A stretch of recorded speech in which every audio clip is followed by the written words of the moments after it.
వైజాగ్లో ఫ్రెండ్ ఉన్నాడండి. ఆడికి జరిగిన స్టోరీ, ఆడు నాకు చెప్పిన స్టోరీ.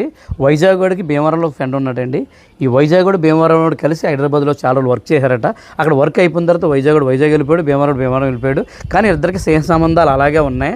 ఆ వైజాగ్ బ్యాంక్ అకౌంట్లో భీమవరం వాడు అప్పుడప్పుడు ఒక 5,000 6,000 వేసుకొని వైజాగ్ వెళ్ళి అక్కడ ఉన్న లొకేషన్లన్నీ తిరిగి వెళ్తుండేవాడట. ఇలా 4-5 సార్లు చేశాడట. చేసిన తర్వాత ఈ వైజాగ్ బ్యాంక్ అకౌంట్ డీటెయిల్స్ ఆడి దగ్గర ఉన్నాయి కాబట్టి ఈ భీమవరం వాడు కొన్ని రోజులు బెట్టింగ్ సెక్షన్లో దిగాడట. దిగిన తర్వాత ఆడికి ఒకేసారి ఎక్కువ మొత్తం మీద డబ్బులు వచ్చినాయి. వస్తే ఈ వైజాగ్దేమో కరెంట్ అకౌంట్ కాదు, బ్యాంక్ అది మామూలు సేవింగ్ అకౌంట్. ఈ అకౌంట్లో ఒకేసారి 70 లక్షలు వీడు మనవాడు ట్రాన్స్ఫర్ చేయించాడట. 70 లక్షలు ట్రాన్స్ఫర్ చేస్తే అప్పటికే అందులో 4 లక్షలు ఉన్నాయి. 4 లక్షలు అయితే ఆ బ్యాంక్ అకౌంట్ సీజ్ చేసేసారు. ఎవరు బ్యాంక్ వాళ్ళు. మనోడిని ఎవరైనా ఇమ్మన్నారు. ఇమ్మంటే అంతలోకి ఈ విషయం ఇన్కమ్ ట్యాక్స్ వాళ్ళకి తెలిసి మనోడి మీద కేసు ఫైల్ చేసి తీసుకెళ్ళి బొక్కలు పడేశారు. పాడేస్తే తర్వాత అక్కడ లాయర్ని పెట్టుకొని చాలా పాటలు పడి డబ్బు ఖర్చు పెట్టాడు. మనోడు బయటకు వచ్చాడు. బయటకు వచ్చిన తర్వాత చాలా ప్రాబ్లమ్స్ ఉంది, ఇంకా నేను ఇన్కమ్ ట్యాక్స్ వాళ్ళతో తలకబడి పడరాపోతున్నాను అని మన ఇంటికి వచ్చాడు. ఒక 6 రోజులు మనం 10 రోజులు మన ఆడికి షెల్టర్ ఇచ్చాం. తర్వాత ఏం జరిగిందిరా బాబు అంటే స్టోరీ అంతా చెప్పాడు.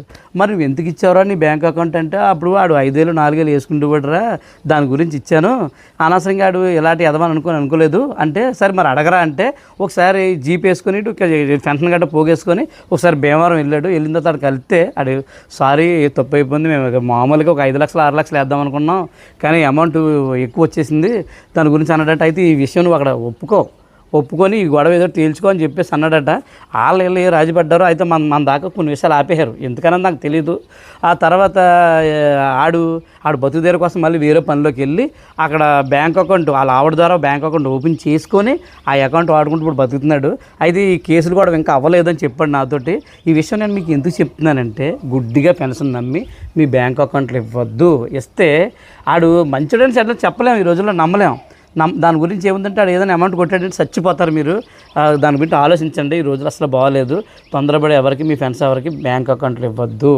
ఈ వీడియో చాలామందికి ఉపయోగపడే వీడియో అండి. ఈ వీడియో మీ ఫ్రెండ్స్ అందరికీ షేర్ చేయండి. అలా వీడియో లైక్ చేసి మన ఛానల్ ఫాలో చేయండి.